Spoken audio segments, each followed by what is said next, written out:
Picture this. It's 1920. You're in a Midwestern city during a heat wave. It's 90 degrees out. There's like 80% humidity. It's just miserable. There's an ongoing railroad strike that is crippling logistics all across the country. It's ground the city that you live in to a halt. Tensions are high, to say the least. At the beginning of the strike, 200 workers would go out there every day on the picket line to march. Today, there's only 50. The crowds of supporters, once large, they've dwindled as well. Striking workers shuffle dejectedly along the picket line. The sun is baking them from above, just as the superheated pavement is baking them from below. Their wet clothes from the humidity and the sweat are sticking to their skin. The air is so thick with moisture that it feels like you're in a steam bath. And in addition to the absolute misery of just being out there on a terribly hot day like this, the misery that brings, these workers are also continually harassed by the police, by the bosses. They are demonized by the press, and they are forced to literally fist fight with strike-breaking Pinkerton goons, all the while fending off scabs who are trying to sneak in and steal their jobs. And we haven't even started talking about the worries that these people have for their homes and for their families. These already poor workers, they've gone weeks without pay. Nerves are frayed. The tension is unbearable. Many of these workers are very close to hitting their breaking points. The bosses, right? The industrialist capitalists, they sense victory is right around the corner. Hope has begun to waver. And then, out of the mist of this oppressively hot, humid day, a dulcet voice rings out in song. The tune would be familiar, a popular old marching tune, but the words have been changed. Others soon begin to join in. Soon the entire picket line and the entire crowd of supporters are all singing in harmony. The song is called Solidarity Forever. It was written by Ralph Chaplin in 1915, and it is set to the tune of the Battle Hymn of the Republic. The new words are simple and straightforward, encouraging workers to stick together, to fight. The melody is near universally known, but it's simple enough for people who aren't familiar to follow along. Even the support crowd begins to raise their own voices in solidarity and encouragement. Soon, the backs of the workers on the picket line begin to straighten in resolve. Their feet begin to pick up and march in defiance instead of shuffling along in despair. They begin to sing together. They begin to sing proudly. They sing louder and louder. They sing in defiance of the bosses, in defiance of the authorities, in defiance of the very heat itself. The picket line is once again driven with purpose. The police and strikebreakers, they slowly wilt away, sensing a shift in that heavy air. The change in demeanor of these striking workers is fundamental. Picket signs are riding a little higher on those tired shoulders. Worry and fear that once nearly overcame these workers have changed to hope and determination. That is the power of song. Welcome, fellow plebs. My name is Sean, and this is Tribunus Plebis. Please don't forget to like and subscribe wherever you are. I always forget to do this part. Click the damn button. It's easy to do. It only takes 1 second. It really helps us get seen, and it'll help you see more of the things that you like. So, As I'm sure all of you figured out by now, I want to talk about radical music, and especially with a focus on the American labor movement, but also expanding a bit beyond that as we go forward, right, into some of the more modern iterations. Music has been connected with social and political movements probably for as long as there has been the ability to play music and to sing, and that there's been something to fight for. The militant area of the labor movement in the United States demonstrates this connection between socio-political movements and music pretty vividly, I think.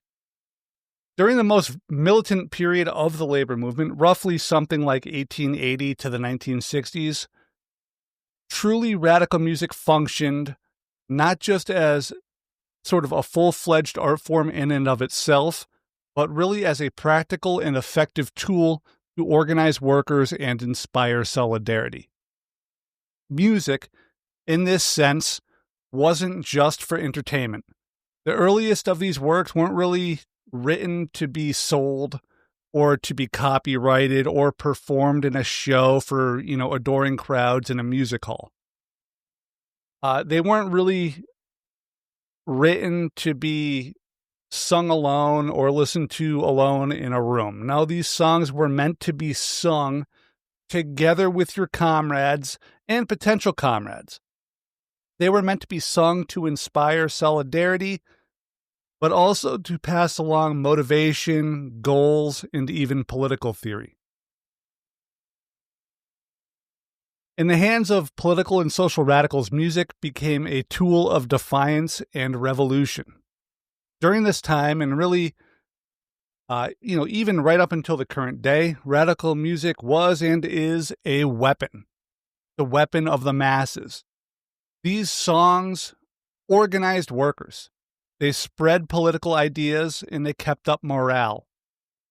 Poets and songwriters like Joe Hill, Woody Guthrie, and Pete Seeger, they crafted and recorded songs that turned social and political protest, I guess, into lyrics, and it turned like class war itself into a beautiful form of music. To do this, they altered some of the most common tunes of the day, some of the most popular tunes. Things like church hymns, folk tunes, popular like ditties, I guess, of the time. Songs every worker would have known. They would have known them by heart, or at least been extremely familiar with them, having heard other people sing these things. And as an example of this, you can take Joe Hill's very famous song, "There is Power in a Union," and see that it was set to a then popular hymnal called "There is Power in the Blood." And the song "Which Side Are You On," which was written by Florence Reese in 1931 during the brutal Harlan County War. It was written to the tune of an old popular ballad called "Jack Monroe." By doing this, as opposed to composing entirely new music, it made these new lyrics instantly accessible, and it made it simple for local bands to play as well. These sorts of songs were songs that every local band would have known, so they didn't have to practice. All they had to do was learn some new words. So for the audience and the workers themselves, it was even more simple, right? Just learn a few new lyrics and sing to a melody you already knew. Essentially, if you could hum along with a popular song, chances are that you could join the struggle and sing. All of this was incredibly important at the time because literacy was something that was not a given. Around 1900 in the United States, census numbers claimed, I've seen a few varying numbers, but it was like 80 to 90% of Americans were considered literate. But the bar for that was relatively low. Being able to read a few signs, a few simple words, and being able to legibly scrawl your name on a piece of paper could be considered literate in a way that it would not be today. Also, many immigrants were counted as literate but could read and write only in their native tongue. So if somebody came from Germany and they could read and write in German, they were considered literate even if they could not read the most basic English street sign. Also, on top of that, blacks and Asians were held to stricter standards for literacy. And at the time, according to the same census data, something like 40% of blacks were reported as being literate in this country at the time, and they made up about 11% of the country. So pamphlets and newspapers, while they had their place, they just could not match the power and the virality, to use a modern word, of a song that everyone could learn and sing very quickly. Let alone, the dense text that we talk about. Buried behind there, but I have capital back there, right? It's a dense text. Like, barely literate minors weren't going to be reading that. Against that backdrop, radical music was able to compress very complex ideas and even entire ideologies into a few simple lines when it's done well. A song could do the work of like a dozen speeches, right? Planting rebellion in the hearts of people who might never read a long book or even a short manifesto. The music served, I guess, basically like a mnemonic device. I'm using that word, right? Like children learn the alphabet by singing the ABCs, right? It's a mnemonic device. Same thing with these very simple labor songs. And we should also add that things like newspapers and printing presses for pamphlets, they could be shut down at any moment. And this was a very common practice during the 19th and 20th centuries. And also that books and pamphlets and newspapers, they could be expensive. Books in particular could be heavy, difficult to transport. And ultimately, all of those things could be burned or banned at any time by the authorities if they so choose to. And, I guess every time I think about this part, like how easy this, like paper media is to get rid of, to ban and to burn, I always think about the book Fahrenheit 451 by Ray Bradbury. And in it, there is a group, well, I guess in it, very basic of the plot is that all books are banned. And if the police find books, they burn them with a flamethrower. And in an act of rebellion in this book against the censorship of the book burnings, there are people who do their best to memorize books, to remember as much as possible, and to remember the themes and the lessons that these books were supposed to pass along. These people would travel the country, they'd get together in groups, and they would verbally share their books with each other. They would keep them in their memory where the censors could not erase them. And, they would travel around the country, riding the rails, passing along this knowledge to each other and anybody that was willing to listen. And so union organizers, like the industrial workers of the world, they understood the things that I'm talking about completely. And they even went so far as to publish for the first time in 1909 what they called their Little Red Songbook. This was a sort of portable lyrical Bible for IWW organizers who were made to understand that to get their charges to work together, to fight together, and to win, they needed more than just courage, right? They needed class consciousness, and they needed a solid, if even surface level understanding of the IWW's ideology. As the IWW poet laureate, the aforementioned Joe Hill, once said, quote, "A pamphlet, no matter how good, is never read more than once, but a song is learned by heart and repeated over and over. And I maintain that if a person can put a few common sense facts into a song and dress them up in a cloak of humor, he will succeed in reaching a great number of workers who are too unintelligent or too indifferent to read." End quote. The singing of these songs was a way to not just express aloud the current struggles of a people.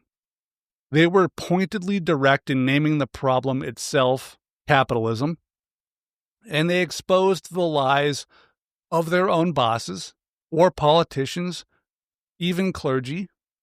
They taught workers to instinctively buck against anyone, especially those in power, who urged their compliance and obedience.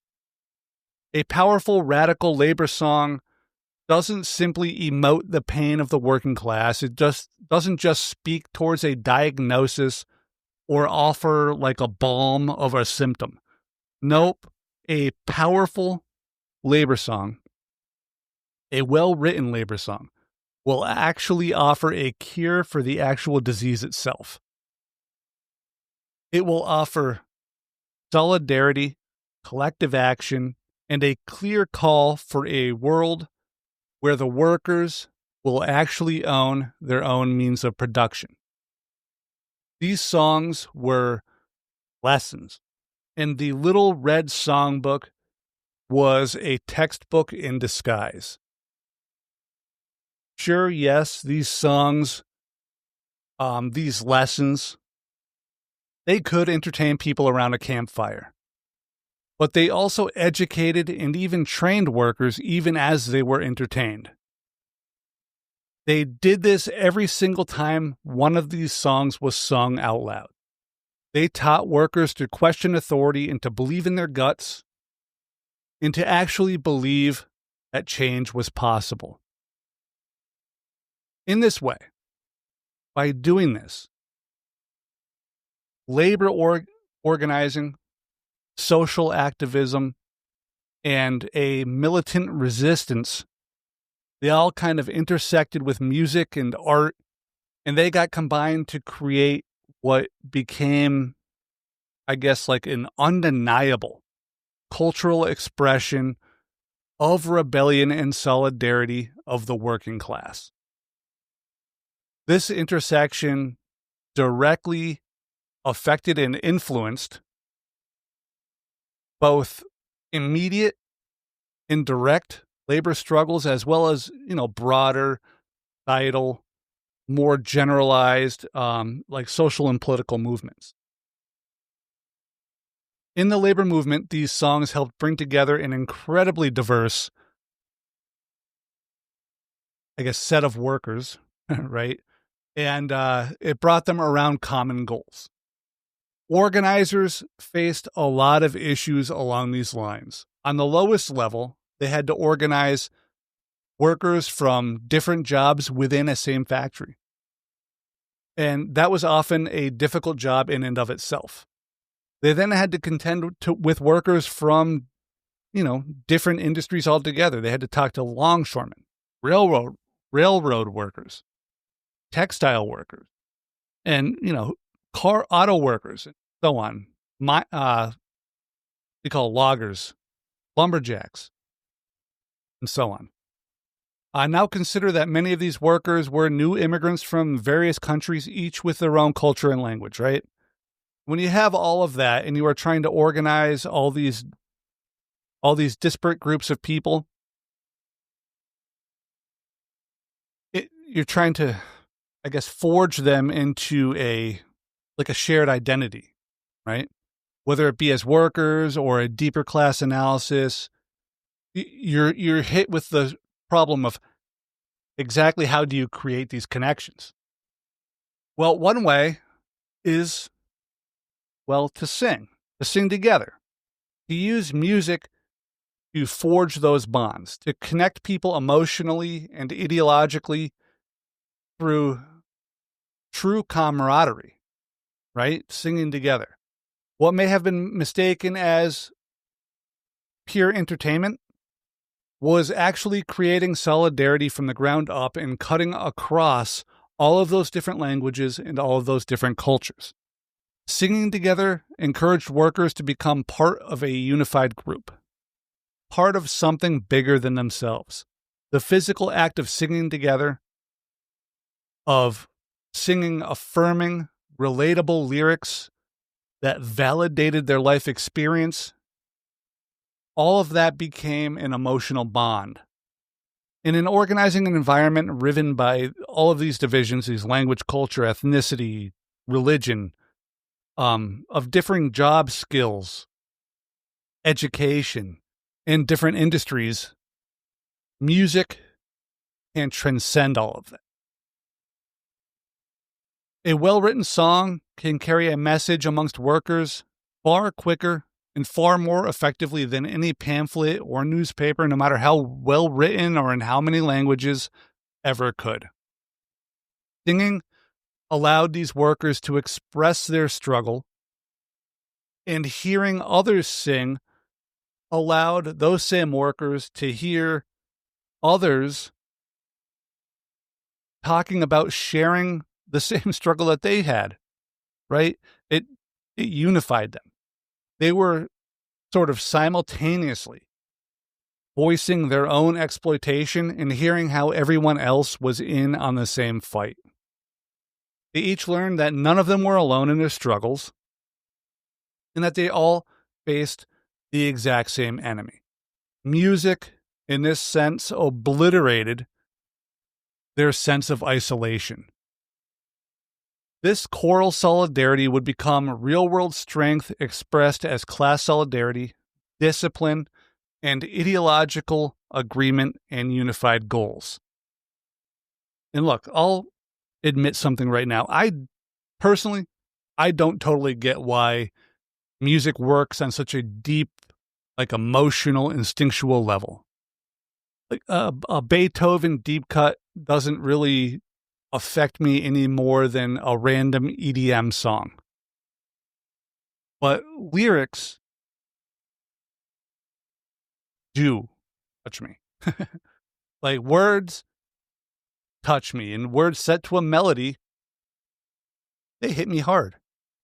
And that, I think, is the secret to why radical songs had so much power. At a time before the sort of mass communication that we take for granted today, these old labor songs could go viral in an almost literal sense, right? They would infect one building or one camp, then be brought to other buildings and other camps and other work sites and other regions by all these itinerant workers who acted as viral carriers. And each new location would spawn more carriers going in more directions and so on and so forth until it rapidly spread across the country. Easily remembered lyrics set to familiar melodies spread across the nation, worker to worker, strike to strike, and industry to industry. And this tradition, it didn't just start with the labor movement or end at the labor movement. It existed before in different lanes and alongside it, and it carried on afterwards as well. During the height of the civil rights movement, songs like We Shall Overcome did the same work as Joe Hill's Union songs had done decades before, or at least it did similar things. They turned individual experience into a shared experience. They turned fear into courage and helped unify sometimes fragmented movements. In the anti-war movements of the 60s and 70s, they had radical protest music as well. They had folk music and rock music, bands and singers like Crosby, Stills, Nash & Young, Bob Dylan and Phil Oakes wrote anti-war anthems that we still sing today. And more modern times, right? Rage Against the Machine, Public Enemy.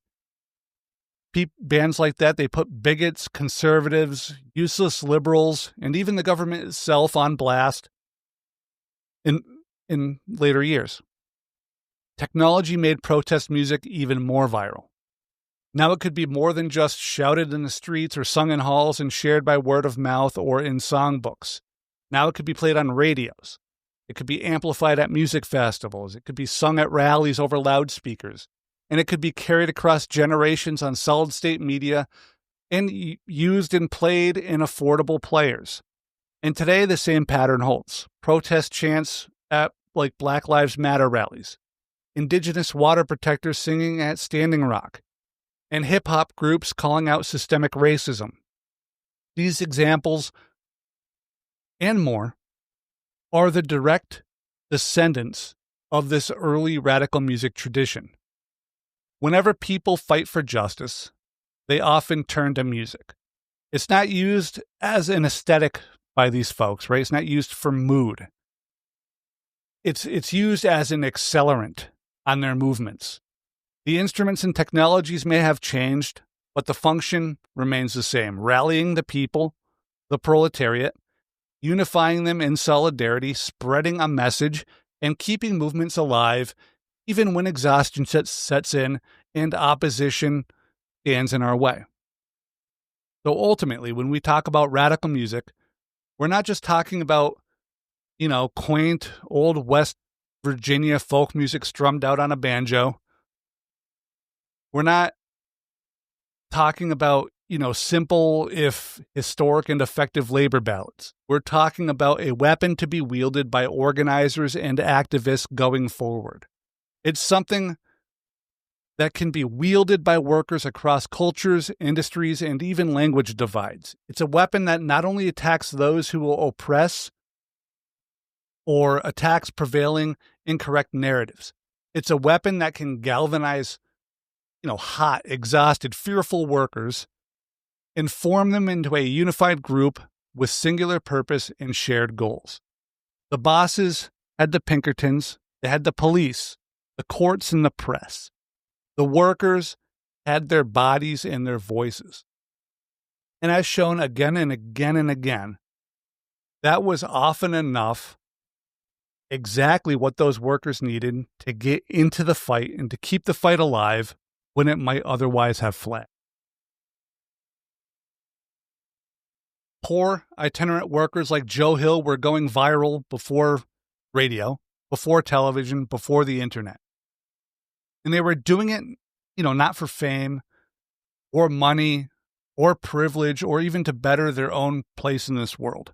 They were doing it to organize, uplift, and bring dignity to millions of the working class, the men and women that they worked with themselves every single day.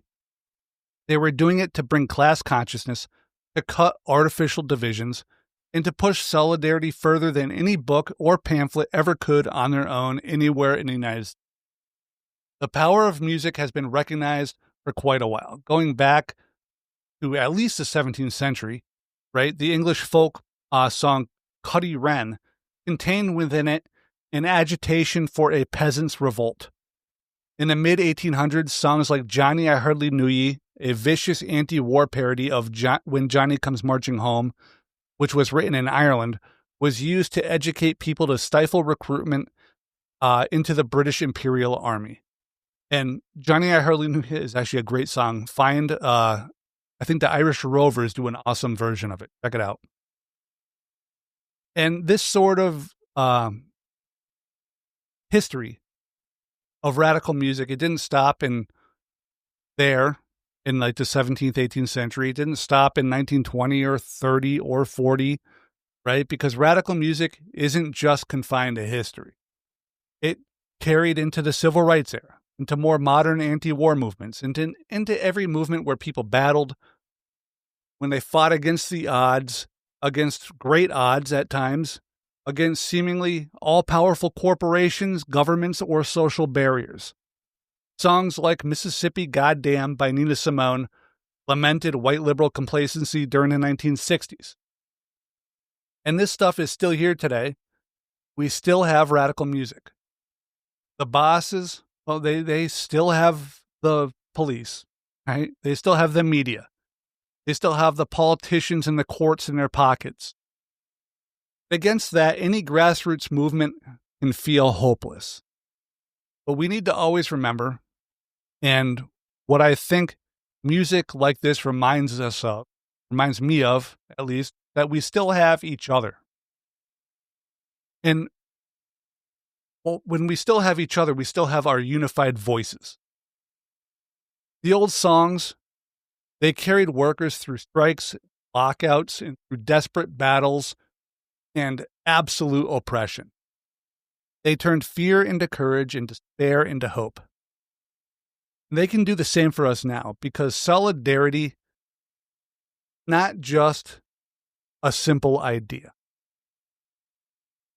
It's the sound of thousands of voices refusing to shut up, refusing to give in, and refusing to be divided. When we hear a band like Rage Against the Machine sing about injustice, it reminds us that our struggles aren't unique. And when I first heard Public Enemy as an example, it really opened my eyes to struggles that aren't my own. And it moved me towards empathy and solidarity with the people who are suffering those struggles that I don't have to go through. This is an incredibly powerful art form.